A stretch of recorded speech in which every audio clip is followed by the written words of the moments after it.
오늘 이 아침 저와 여러분에게 주시는 하나님의 말씀은 신약성경 로마서 제3장 19절로 24절의 말씀입니다. 우리가 알거니와 무릇 율법이 말하는 바는 율법 아래에 있는 자들에게 말하는 것이니 이는 모든 입을 막고 온 세상으로 하나님의 심판 아래에 있게 하려 함이라. 그러므로 율법의 행위로 그의 앞에 의롭다 하심을 얻을 육체가 없나니 율법으로는 죄를 깨달음이니라. 이제는 율법 외에 하나님의 한 의가 나타났으니 율법과 선지자들에게 증거를 받은 것이라. 곧 예수 그리스도를 믿음으로 말미암아 모든 믿는 자에게 미치는 하나님의 의인이 차별이 없느니라. 모든 사람이 죄를 범하였음에 하나님의 영광에 이르지 못하더니 그리스도 예수 안에 있는 성령으로 말미암아 하나님의 은혜로 값없이 의롭다 하심을 얻은 자 되었느니라. 아멘. 오늘 허락하신 하나님의 말씀이 저와 여러분에게는 생명이 되고 또 마음이 되기를 축원합니다. 우리 옆에 분하고 한번 할까요? 오늘도 은혜 받으십시다. 오늘도 은혜 받으십시다. 오늘 본문을 말씀을 중심으로 해서 믿음의 생활은 기본에서 시작합니다라는 제목을 가지고 주님 말씀 나누고자 합니다. 모든 일에 기초와 기본이 중요하다라는 것은 우리가 너무나도 좀 잘 알고 있습니다. 기초라는 것은 무엇일까? 우리가 질문한다면 기초는 예를 든다면 집을 지을 때에 기둥을 세울 수 있는 주춧돌을 놓아두는 것, 이 주춧돌과 같은 것을 우리는 기초라고 이야기를 합니다. 그러면 기본이라는 것은 무엇일까 묻는다면 이 기초와 기본은 조금 달라요. 기본은 그 기초 위에서 그 집을 지을 때에 어떻게 하면 더욱더 잘 지을 수 있도록 숙달된 모습들을 이야기할 때에 기본이라고 이야기를 합니다. 예를 든다면 야구 선수가 있습니다. 야구 선수의 기초는 무엇이 되냐면 체력이 됩니다. 그래서 그 체력을 기초 체력이라고 이야기합니다. 이 기초 체력이 있는 이후에 야구 선수는 공을 어떻게 하면 잘 던질 수 있을까? 어떻게 하면 공을 좀 더 잘 쳐낼 수 있을까? 이와 같은 것들을 훈련하여서 그 훈련이 자신의 몸에 배이는 것을 기본이라고 이야기를 합니다. 그래서 인생에도 기초와 기본은 너무나도 중요합니다. 기초만 있고 기본이 없으면 열매가 없게 되겠죠. 하지만 기초가 있고 또 기초가 없고 기본만 있으면 입만 무성해지는 어리석음의 인생이 되기도 합니다. 그러기에 신앙에는 여러분 기초와 기본이 중요합니다. 오늘 나의 신앙의 기초는 무엇일까? 이게 중요해요. 나의 신앙의 기초는 은혜입니다. 여러분, 내가 행할 수 있는 모든 것들의 기초는 하나님의 은혜입니다. 여러분, 이 은혜 위에 우리는 오늘 또 기본을 만들어 가는 것입니다. 요즘 우리 대한민국의 스포츠 선수 중에 아주 핫한 사람이 있죠. 그 사람이 손흥민이라는 선수입니다. 이 손흥민이라는 선수의 아버지가 손웅정이라는 분이신데 그분도 축구 선수였습니다. 근데 그분이 최근에 쓴 책이 한 권 있습니다. 그 책의 제목이 바로 이런 제목입니다. 모든 것은 기본에서 시작한다. 이 손웅정이라는 이 아버지도 축구 선수였는데 보면 키가 참 작습니다. 달리기는 굉장히 빠른데 키가 참 작아서 자신의 축구의 인생의 자리 속에서 그렇게 빛을 보지 못했습니다. 그래서 자기 아들 손흥민이가 축구를 시작한다고 할 때 그 손흥민에게 계속해서 강조하는 것이 무엇이냐면 바로 기본기였습니다. 여러분, 이 손웅정이라고 하는 이 아버지는 늘 마음 가운데 기본을 하지 못한 것이 자신의 삶 가운데 짐이 되었습니다. 그것이 무엇이냐면 손흥민이라는 선수가 유럽 리그에서도 잘할 수 있는 가장 큰 기본 중의 기본이 뭐냐면 왼발과 오른발을 다 잘 쓴다라는 것입니다. 여러분, 그래서 이 자기 아버지 손웅정 씨는 그러지를 못했었어요. 그래서 왼발을 쓰고 싶어서 자기는 축구장에 들어가면은요 그 오른발에 압정을 넣기도 한답니다. 앞정을 넣어서 오른발을 쓰면은 고통이 있어서 사용할 수 없으니까 왼발을 의도적으로 사용하려고 하는 훈련까지 했다라고 이야기를 합니다. 그래서 그 아버지인 손흥정은 손흥민을 이렇게 가르칩니다. 바지를 입을 때에도 왼발부터 먼저 들어가는 거예요. 여러분, 축구장, 운동장에 들어갈 때도 반드시 왼발부터 들어가도록 가르쳤다고 합니다. 그래서 손흥민이라는 선수는 왼발과 오른발을 잘 사용하는 그 축구의 기본을 잘 몸에 습득함으로 결국은 지금 귀한 열매를 맺습니다. 축구만 그 아버지가 가르친 게 아니더라고요. 인생의 기본도 가르친 것을 책을 통해 보게 됩니다. 손흥민 선수가 유럽 리그에서 참 칭찬받고 사랑받는 이유는 그가 겸손하기 때문입니다. 그 아버지가 그 손흥민에게 늘 가르치는 것이 그것이었습니다. 너가 골을 넣을 수 있는 것은 너의 힘으로 넣는 것이 아니라 10명의 다른 동료들과 팬들이 너를 응원해주고 너를 도와줬기 때문에 너가 골을 넣을 수 있는 것이다. 그들이 없이는 너 혼자 할 수는 없는 것이다. 그러기에 그들에게 늘 감사하라. 그들을 향하여 늘 겸손하라고 이야기한다고 합니다. 그래서 그 손흥정 씨는 손흥민에게 늘 겸손을 가르쳐요. 참 감사한 것은 손흥민 선수가 언제부터서 이 대표팀에서, 한국 대표팀에서 복음을 받아들이고 그리스도인이 됐어요. 그래서 요즘은 경기를 시작하기 전에 반드시 손을 모으고 기도하고 시작을 합니다. 그럼 참 감사해요. 그래서 여러분이 손흥민 선수가 기본에 충실한 모습으로, 그래서 여러분 그 책에 이런 말이 있어요. 누구나 기본이 중요하다고 말한다. 근데 그 기본이 너무 쉽기 때문에 누구나 그 기본을 소홀히 한다 이야기합니다.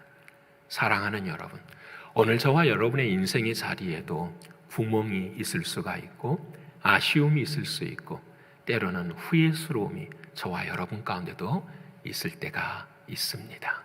근데 그 인생의 자리 속에서 무엇이 부족했었나 생각해 보면 기본이 부족하지 않았나 생각하게 됩니다. 사랑하는 여러분, 사랑하는 주님께서도 우리 이렇게 말씀하십니다. 주여, 주여 하는 자마다 천국에 들어가는 것이 아니다. 주님, 제가 권능도 행하였고요. 주님, 제가 귀신도 쫓아냈고요.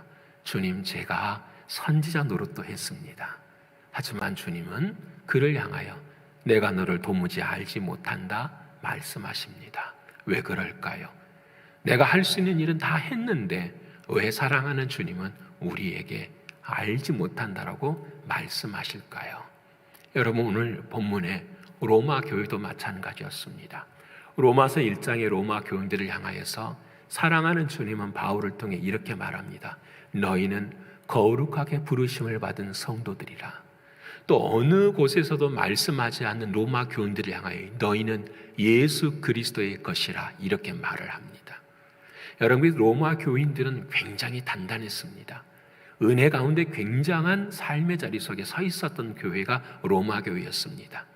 그런데 그 믿음의 자리, 그 은혜의 자리 위에 핍박과 환난이 닥쳐오니까 이 로마의 교인들이 흔들리기 시작합니다.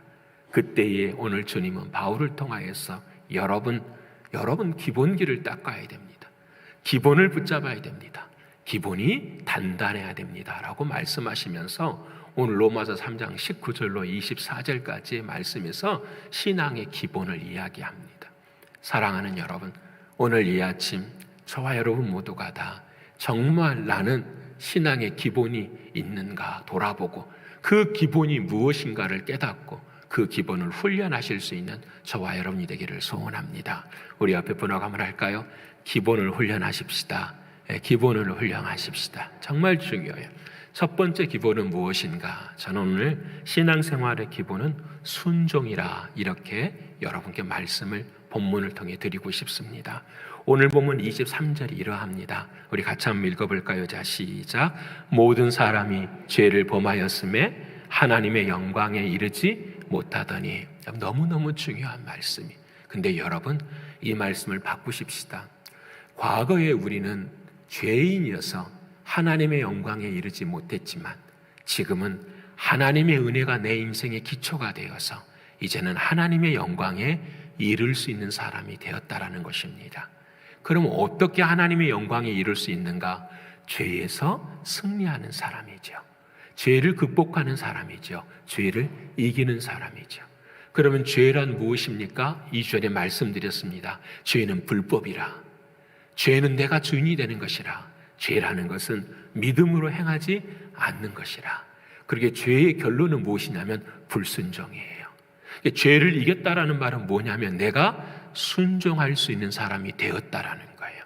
여러분, 저와 여러분 모두가 다 순종할 수 있는 사람이 되기를 축원합니다.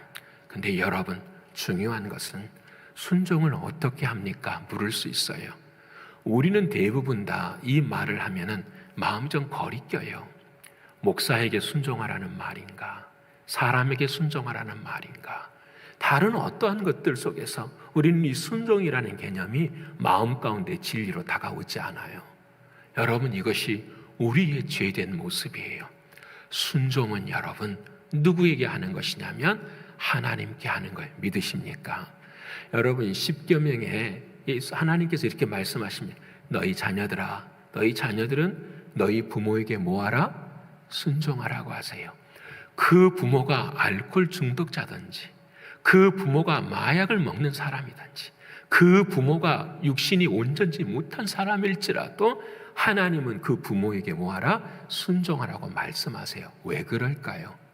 그 부모의 상황이나 환경을 향하여서 순종하라는 말이 아니라 너의 인생을 하나님의 섭리와 경륜 가운데 있게 하신 너희 부모, 하나님이 택하신, 하나님께서 이끄신 그 진리의 과정 가운데 너희는 뭐하라? 순종하라고 말씀하십니다. 부모를 순종하는 것이 아니라 부모를 내 인생 가운데 허락하신 누구에게? 하나님께 순종하라는 말씀이에요. 사랑하는 여러분, 우리는 어떻게 순종해야 할까요? 이게 중요해요. 우리는 사람의 말로 순종할 수가 없어요. 우리는 누군가의 말로, 정말 그래요. 우리 자녀들도 마찬가지. 부모가 이렇게 한다고 해도 안 돼요. 순종할 수가 없어요. 그런데 여러분, 순종하는 길을 하나님이 주셨어요. 그것이 무엇이냐면 내 안에 예수 그리스도 그분의 음성에 순종하는 거예요. 여러분, 이게 중요해요. 자, 봅시다. 지금 이 아침 하나님의 말씀이 들어가고 있어요.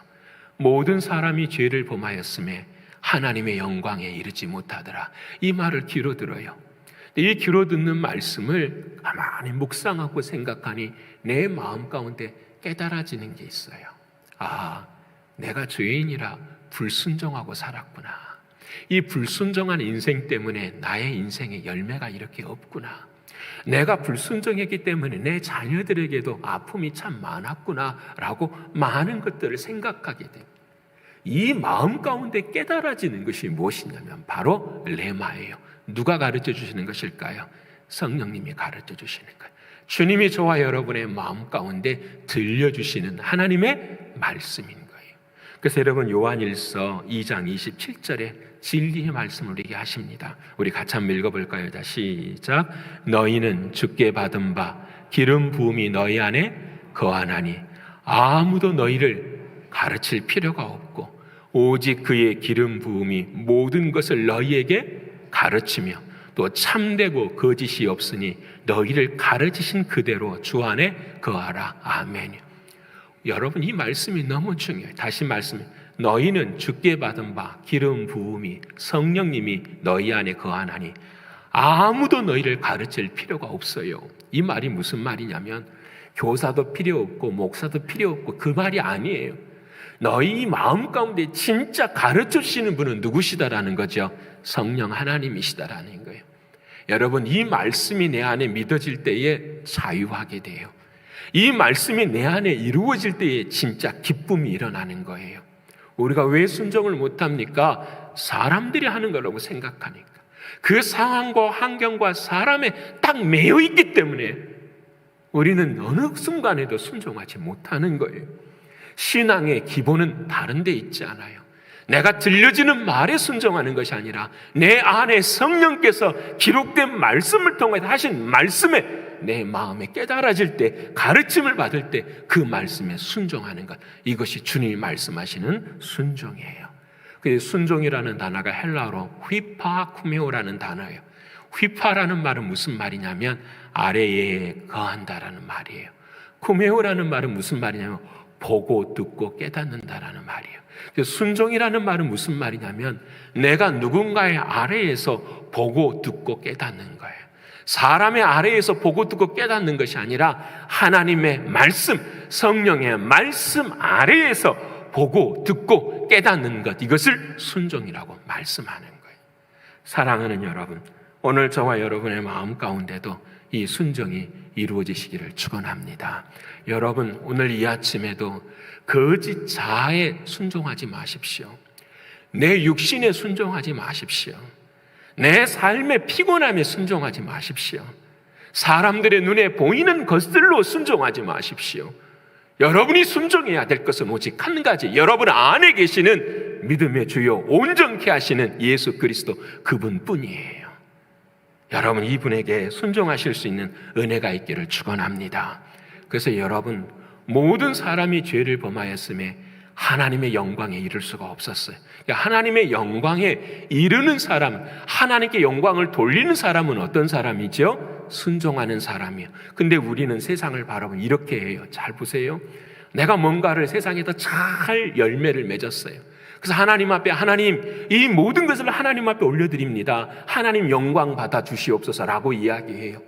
그러다 보니까 어떤 일이 생기냐면 나는 하나님께 드릴 게 없는데, 내 인생의 열매는 별로 없는데, 그래서 아버지 하나님 앞에 온전한 영광을 드리지 못하는 내 삶에 대해서 자책하고 좌절하고 절망할 때가 있더라는 거예요. 이게 조금 더 들어가면 주님은 왜 나에게 이런 아픔을 주시는 거지? 왜 주님은 내 가정에 이런 슬픔을 주는 거지? 라고 스스로 믿음에서 밖에서 벗어나는 우리들의 모습을 경험하게 돼요. 영광이라는 것은 여러분, 하나님께 영광이라는 것은 잘 들으셔야 됩니다. 내가 무엇을 잘해서, 내가 무엇이 잘 이루어져서 그것을 하나님께 드리는 것이 영광이 아니에요. 영광이라는 것은 어느 상황이든지 어느 형편 속에서도 내가 사랑하는 주님의 말씀 앞에 뭐 하는 거죠? 순종할 때에 그것을 하나님은 뭐라고 말씀하세요? 영광이라고 말씀하세요. 증거가 어디에 있느냐? 요한복음 17장 1절에 그렇게 기록이 되어 있어요. 자, 17장 1절 제가 읽어볼 테니까 들어보세요. 예수께서 이 말씀을 하시고 눈을 들어 하늘을 우러러 이르시되 아버지여 때가 이르렀습니다라는 거예요. 이 때가 언제를 말할까? 요한복음 17장이면 십자가를 져야 되는 때가, 이제 이 밤이 조금 지나면 겟세마네 동산에서 기도하고 가룟 유다의 허그를 통해서 예수님이 끌려가시는 거예요. 하나님의 아버지여 때가 이르렀사오니 아들을 모하게 하사 영화롭게 하사 아들로 아버지를 모하게 하여 주옵소서. 영화롭게 하여 주옵소서. 영광 돌려 주옵소서. 여러분, 우리는 이렇게 하는 거 아니잖아요. 아버지 하나님, 이제 때가 이르렀습니다. 내가 능력으로 십자가를 받기는 모든 사람들을 저주하고 그들 앞에서 내가 진짜 하나님이라는 사실을 보여주시옵소서. 세상 사람들이 전부 다 이렇게 높여볼 수 있는 그런 자리에 나를 세워주시옵소서. 이게 아니에요. 주님은 그게 아니에요. 하나님 때가 되었습니다. 내가 십자가를 짊어집니다. 이제는 하나님, 내가 하나님을 영화롭게 하오니 하나님도 내 삶 가운데 뭘 허락해 주세요? 영광을 허락해 주세요. 남이 모욕하든지, 남이 침을 뱉든지, 남이 채찍질을 하든지, 머리에서 사람들이 능욕을 하든지, 그 길이 나에게는 무엇입니다? 영광입니다. 왜 그럴까요? 그 예수님 안에 말씀하시는 성령 하나님의 음성을 듣고 살아가기 때문에. 여러분, 이게 영광 위의 순종이에요. 지난 세월 정말 이 팬데믹 기간 동안에 저의 기도 제목은 늘 한 가지였어요. 하나님, 일꾼을 어떻게 세워야 합니까? 라는 거예요. 왜냐하면 예전에 그대로 기준을 가지고 적용하면 쉬웠어요. 고민할 필요가 없었어요. 근데 2020년에는 섬김도 없었고 봉사도 없었고 아무것도 우리가 할 수 있는 게 없었어요. 제자반도 못했고 오직 어떤 것도, 팬데믹 때문에 힘들고 어려우니까 11조를 강요할 수도 없고 말할 수도 없는 그런 모든 것이 있었어요. 그러다 보니까 이 임직을, 사람을, 일꾼을 세워야 되는데 기준을 잡을 수가 없었던 거예요. 어떻게 해야 되나? 과거에 열심히 한 사람들이 있는 것 반면에 2021년 1월 달부터서 힘들고 어려운 팬데믹 기간 속에서 열심히 한 사람들이 다 있어요. 과거의 한 사람도 버릴 수도 없고 지금의 한 사람도 무시할 수도 없는 그런 상황이. 목사가 권력을 가지고 이러이러한 사람은 하십시다 하고 박수치고 끝내버릴 수도 있겠지요. 근데 그렇게 못하겠더라고요. 왜? 일꾼은 목사 편 만드는 게 아니라 주님 편 만드는 일이니까요. 저는 그렇게 할 수가 없었어요. 기도하고 결정을 하는데 모든 상황과 환경과 사람이라는 것들이 계속 깎여지기 시작해요. 결국은 한 가지 결론이 딱 나온 게 바로 이것이었어요. 맞아, 기준이 있구나. 주님이 말씀하시는 대로 순종하는 사람이면 되는 거구나. 연단의 때에 힘들고 어려웠지만 모든 사람이 어렵다고 상황과 환경을 말하지만 내 안에서 들려오는 주님의 음성 붙들고 그래, 주님께서 말씀하시는 순종의 길을 걸어가는 사람들, 이거면 되겠구나. 그래서 이걸 말씀한 거예요. 오늘까지 11조 봉사 그 다음에 예배하시는 분들, 오늘까지예요. 지난 일은 상관없어요. 오늘 이 순간 내가 하고 있다면 당신은 주님의 음성을 듣고 있는 사람이군요. 여러분, 저는 그렇게 해서 우리 컨시스터리에서 함께 결정을 한 거예요. 저는 이 모습 보면서 처음으로, 정말 오늘 처음 말하는 거예요. 제가 담임 목사 8년째 되는데 8년 만에 처음으로 우리 성도님들 11조 한 것을 봤어요. 8년 만에 처음으로 봤어요. 제가 많이 회개 정말 많이 했어요. 11조는 하나님 앞에 돈 자랑하는 거 아니잖아요. 그렇죠? 하나님, 내가 이렇게 열심히 해서 하나님 앞에 드립니다. 이거 아니잖아요. 내 인생의 시작과 끝이 하나님의 것이니 하나님의 것입니다라는 신앙의 고백이잖아요. 저는 깜짝 놀랐어요. 저는 2019년도부터서 3년치를 다 보았어요. 직분을 가지신 분들도 11조를 안 하신 분들이 너무 많아요. 저는 놀랐어요. 이건 아니다. 이건 아니에요, 여러분. 직분이 중요한 것이 아니라 이것은 직분이 있고 없음을 따라서 신앙의 기본이에요. 아들이 용돈을 주어도 그 용돈의 11조를 하는 것이 우리가 자식들한테 가르치는 거 아닙니까? 여러분, 우리 어릴 때 세뱃돈 받아서 세뱃돈의 10분의 1 하나님 앞에 드리는 것이, 그것이 11조. 왜 그럴까요? 교회가 돈이 없어서 그거 아니잖아요. 하나님 앞에 나의 신앙을, 하나님 앞에 나의 믿음을 고백하는 거잖아요. 사랑하는 성도 여러분, 저는 분명히 하나님의 말씀을 믿습니다. 하나님을 인정하고 하나님을 사랑하는 자는 하나님이 도와주세요. 하나님 앞에 모든 것을 다해서 애쓰고 나아가면 하나님께서 역사해 주세요. 여러분, 내 인생의 시간이 많이 흘러가면 흘러갈수록 우리는 약해집니다. 왜 그런지 아세요? 내 육신은 약해지거든요. 내 육신이 약해지면 힘이 없어져요. 네, 여러분, 그래서 노년의 마지막 때에 모든 것이 힘이 없는 인생이 되면 정말 불쌍한 인생이 됩니다. 하지만 시간이 지나면 지날수록 내 육신은 약해져도 내 안의 영은, 하나님의 음성은 날마다 우리를 어떻게 해요? 충만케 해야 돼요. 그게 우리의 인생의 마지막의 아름다움이에요. 그것을 보셔야 돼요. 여러분, 그래서 봉사도 마찬가지더라고요. 우리 교회 20년, 30년 다니시면서 주일 예배만 참여하시는 분들 계세요. 박수 쳐드려요. 잘하고 계십니다. 근데 저는 그것이 맞다고 생각하지 않습니다. 교회는 주님의 몸입니다. 주님의 몸에 우리를 지체로 불러주셔서 손과 발이 되게 해주셨습니다. 그 손과 발이 동상에 걸려서 아무 일도 하지 못하면 몸도 결국은 동상에 걸리게 되는 거예요. 사랑하는 여러분, 우리의 마지막 남은 순간순간들이 주님 안에 주님의 음성을 듣고 한 걸음 한 걸음 걸어가실 수 있는 저와 여러분 되시기를 축원합니다. 참 어려웠었어요. 목사님, 저는 2년 전까지만 해도 충성을 다했습니다. 예, 맞지요. 제가 기도 중에 그런 거, 맞아요. 근데 지금 음성을 듣고 계십니까? 주님은 우리를 떠나지 아니하고 우리 안에 늘 계시는데 지금 주님의 음성을 듣고 계십니까? 그래서 오늘로 결정을 한 거예요. 지난 9월에 우리가 대면 예배를 드렸잖아요. 그때부터 계속해서 주보에 광고했어요. 등록, 모집할 우리의 수호가 필요합니다. 수호가 필요합니다. 여러분, 그래서 9월, 10월 달에 할 수가 없더라고요. 한 달만 주어서는 안 돼요. 지난주에 봉사를 시작했어도 자격은 됩니다. 왜냐? 지금 내 안에 주님이 음성을 들었기 때문에요. 사랑하는 여러분, 순종하실 수 있는 저와 여러분의 신앙과 믿음이 되시기를 축원합니다. 여러분, 두 번째로는 신앙생활의 기본은 무엇이냐? 율법이에요. 옆에 분 나갑시다. 율법을 알아야 됩니다. 율법을 알아야 돼요. 오늘 본문의 말씀에 20절의 말씀인데 우리 같이 한번 읽어볼 거예요. 시작. 그러므로 율법의 행위로 그의 앞에 의롭다 하심을 얻을 육체가 없나니 율법으로는 깨달음이라. 율법으로는 뭐 한다고요? 죄를 깨달아요. 자, 저 보세요. 누구의 죄를 깨달아요? 누구의 죄를 깨달을까? 나의 죄를 깨닫는 것이 율법의 뭐예요? 기능이에요. 믿으십니까?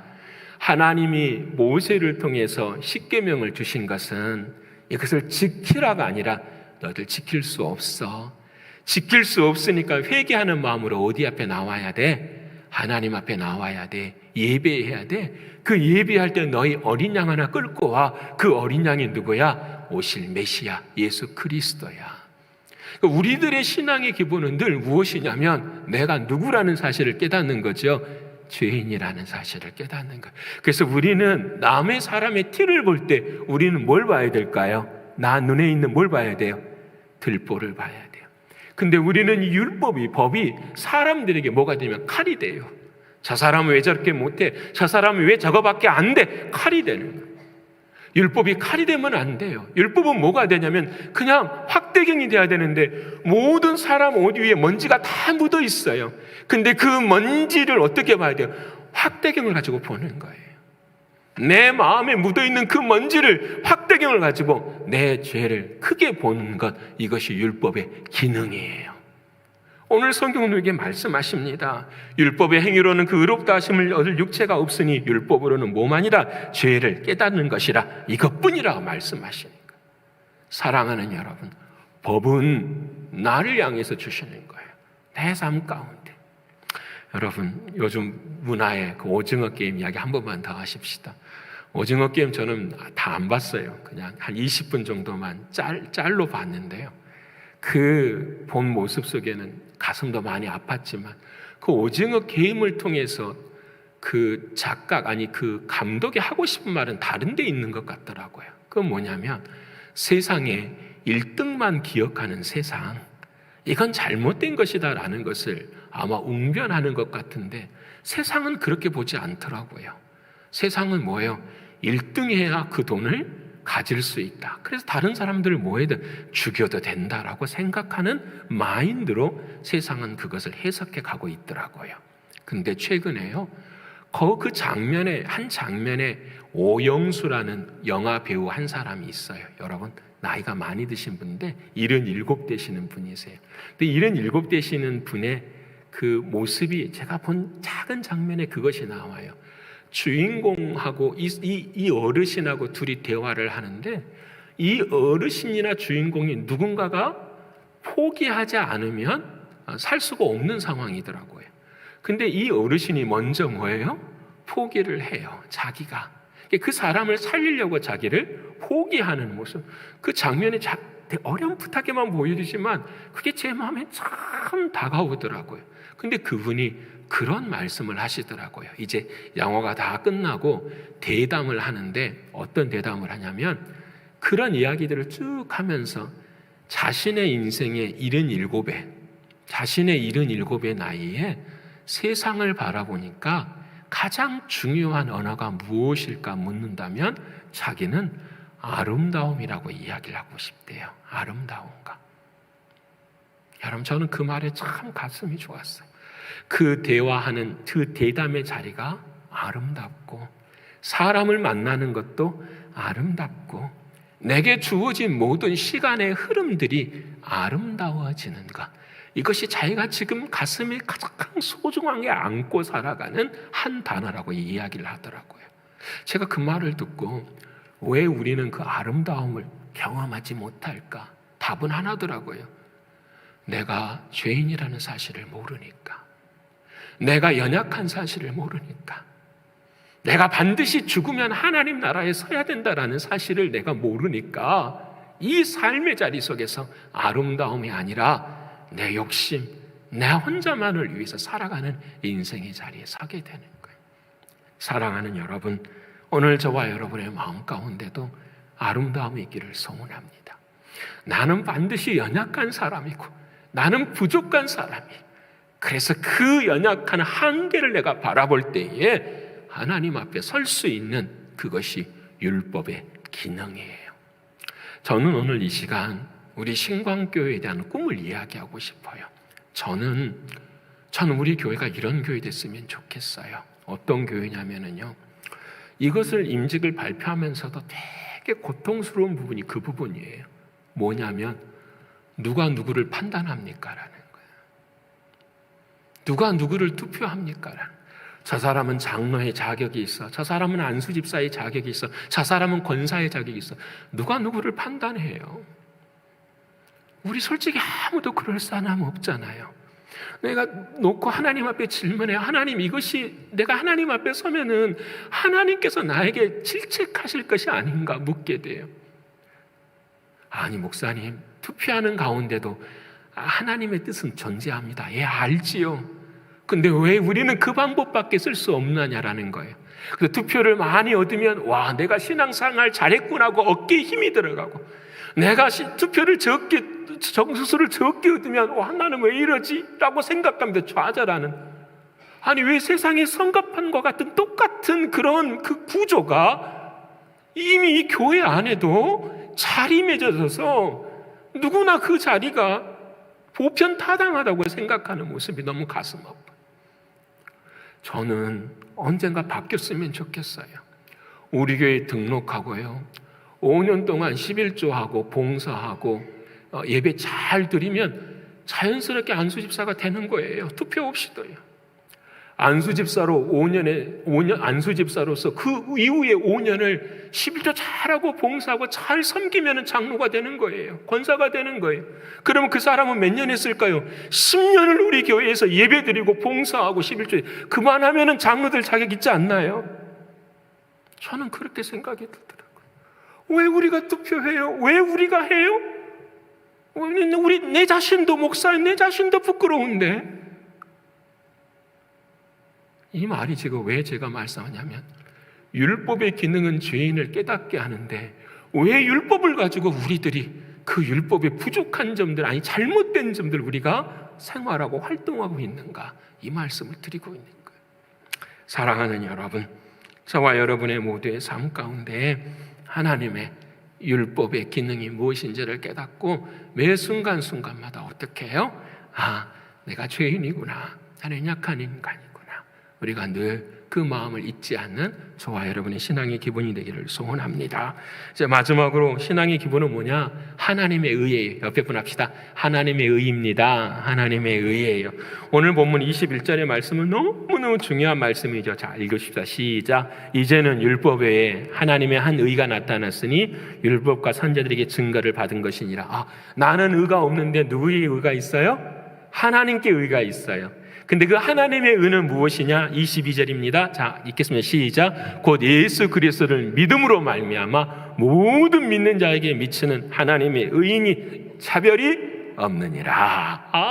나는 의롭지 못하는데 하나님이 의를 주셨구나. 그러면 하나님의 의가 무엇이요? 예수 그리스도를 뭐 하는 거예요? 믿는 거예요. 믿는 자에게는 차별이 없대요. 높고 낮음이 없대요. 다 똑같대요. 전 목사잖아요. 목사는 높아서 목사 자리에 있는 게 아니에요. 직분이 그래요. 직분이. 말씀을 전하는 이 자리. 그래서 저에게도 상처도 있고 아픔도 있고 고통도 있고 눈물도 많지요. 근데 여러분, 이 삶의 자리 속에서 나로 하여금 이 직분을 감당할 수 있게 하는 것, 장로나 안수집사나 권사의 직분을 감당할 수 있게 하는 건 다른 것이 있는 것이 아니라 하나님의 의 때문이라는 거예요. 그 하나님의 의는 무엇이냐면 예수 그리스도를 믿는 믿음이라는 거예요. 예수를 믿는 믿음은 무엇이냐면은 예수님이 나의 죄를 용서해 주시고 나를 위해 십자가에서 죽으셨다고 하는 그 사실을 뭐 하는 거예요? 믿는가. 이 믿음 하나로 사는 거예요. 여러분, 그래서 사랑하는 주님 앞에 의로움이라는 것은, 여기까지만 하고 마치십시다. 의로움이라는 건 제가 그랬어요. 성경의 의로움에 제일 중요한 것은 뭐냐면 하나님이 나의 누가 되시고 아버지가 되고 우리는 하나님의 누가 되는 거예요? 아들, 딸이 되는 거예요. 옆에 분 합시다. 당신은 하나님의 아들입니다. 당신은 하나님의 아들임. 아니, 여자분을 보고 아들이라 그러면 안 되잖아. 딸입니다. 그렇게 하셔야죠. 예. 당신은 하나님의 아들이고 딸입니다. 이게 중요해요. 하나님은 나의 누구시다? 아버지신 거예요. 믿으십니까? 누구 안에서 이제 이루어진 거예요? 예수 안에서. 그래서 여러분, 모세에게는 하나님이 나타나셔서 뭐라고 말해요? 내 신발을 벗으라 그러세요. 너 율법으로 안 돼. 너 신발 벗어야 돼. 말씀하시는데 탕자, 저 화랑방탕한 생활했던 탕자가 집에 돌아오니까 아버지가 그 탕자에게 뭐라고 말해요? 너의 신발을 신기우라 말하는 거예요. 율법으로는 신발을 벗는 인생이지만 우리 아버지가 되시는 하나님 안에서는 뭐예요? 우리의 신발을 뭐예요? 신겨주시는 분이 아버지세요. 이게 하나님의 사랑이에요. 이게 아버지의 의예요. 자, 다시 한번 합니다. 아버지의 의는 우리를 신발을 벗기시는 분이 아니라 신발을 뭐 하시는 분이, 신겨주시는 분이 아버지의 사랑이에요. 우리가 누구일지라도, 탕자일지라도요. 이게 아버지 하나님의 의예요. 우리를 사랑하셔서 예수님을 십자가에 죽이시기까지 사랑하셨던 그 아버지의 사랑이 우리에게 주시는 아버지의 의예요. 자, 그러면 아버지의 이 사랑을 알았으면 우리는 어떻게 해야 될까요? 우리도 반응하고 살아야지요. 어떻게 해요? 아버지를 어떻게 해요? 사랑하며 살아야지. 그것이 의예요. 여러분, 이게 중요해요. 하나님이 여러분 사랑하셨어요. 그래서 은혜로 이 자리에 앉게 하셨고 은혜로 구원 얻게 하셨어요. 그럼 이제 우리 뭐 해야 될까요? 많은 성도들이 여기에만 딱 끝나버려요. 의라는 것은 상호적인 거예요. 아버지가 나를 사랑하면 나도 뭐예요? 아버지를 사랑해야 내가 뭐가 안 되는 거예요? 불효자식이 안 되는 거예요. 내가 주님을 뭐 하는 거죠? 사랑하는 거죠.